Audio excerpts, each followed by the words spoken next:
Barack Obama says that he waited with the rest of America to learn that General Colin Powell was in fact endorsing him for president on Meet the Press yesterday. That confirmation came on Meet the Press with Tom Brokaw. The senator laid out what role he hopes the general will play in an Obama administration during an exclusive interview with Matt Lauer on Today.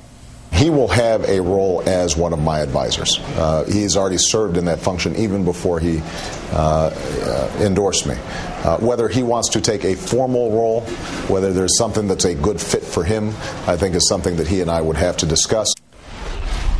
Mark Whitaker is Washington Bureau Chief for NBC News. Mark, welcome. There's been a lot of argument, pro and con, as to how big an impact this is.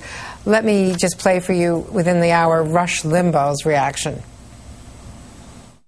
Now, back to General Powell. I just want to button this up because the drive-bys had a tizzy over my allegation that his nomination was about race. Well, let me say it louder. And let me say it even more plainly. It was totally about race. The Powell nomination or endorsement, totally about race.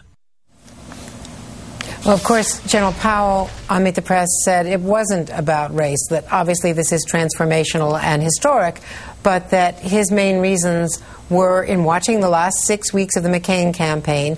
He was disappointed, was his word, in John McCain's response on the economy, on other issue, on William Ayers. What is your conclusion? Well, Andrea, I'll tell you that if it was only about race, Colin Powell could have endorsed Barack Obama months ago. And getting him on Meet the Press was something that the producers and Tom Brokaw worked months to do. First talked to Powell before the conventions, and he made it clear that he hadn't made up his mind and that he wasn't going to say anything until he had had more time to study both candidates and to study their positions. And I think the reason also that he chose ultimately Meet the Press was that he wanted to lay out all of his reasons, which he did very, very eloquently, I thought. And was not interrupted. He was able to give a longer explanation of all of his reasons. And let me play one of his reasons, which had to do with the economic crisis. Let's watch. In the case of Mr. McCain, I found that he was a little unsure as to how to deal with the economic problems that we were having. And almost every day there was a different approach to the problem, and that concerned me. He's talking about a friend of 25 years. So this went beyond what some people might have predicted, that he had weighed the alternatives and found Obama more compelling. He was harshly critical of the McCain campaign on the subject of William Ayers, the robocalls, on a lot of issues. Yeah, I mean, clearly he was very upset by some of the campaigning. But, you know, I think Powell in the end is more focused on governing and what kind of president either Obama or McCain would be.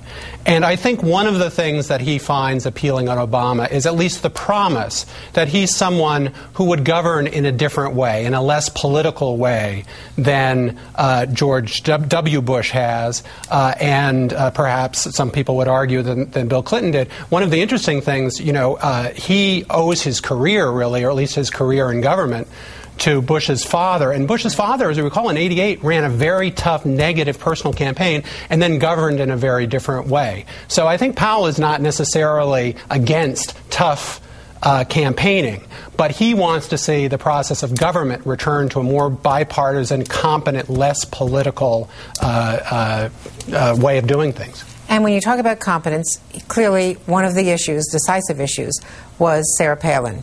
I mean, I had talked to General Powell and he had said, I'm going to wait to see whom they nominate. And there was a clear difference after that decision in terms of disqualification. No, look, and I think this is a big, big problem for McCain right now because, you know, we've talked about this before on this show. You know, I think there still are questions about Obama in a lot of people's minds. I mean, the fact is, you know, he doesn't have a tremendously long record. People are, in a way, you know, people who support him are taking a little bit of a chance on what kind of president he's going to be. It's more about temperament, it's about intelligence and so forth and so on that he's shown in this campaign. So they might have reason at the end of the process to be revisiting that decision and thinking maybe John McCain is safer, but Sarah Palin makes that process a lot more difficult, and you see that mirrored in a lot of these editorial endorsements that Obama is now getting from a number of newspapers that haven't endorsed in years or have always endorsed the Republican candidate. Bringing up Palin as the factor. Yeah. Mark Whitaker, thank you very much.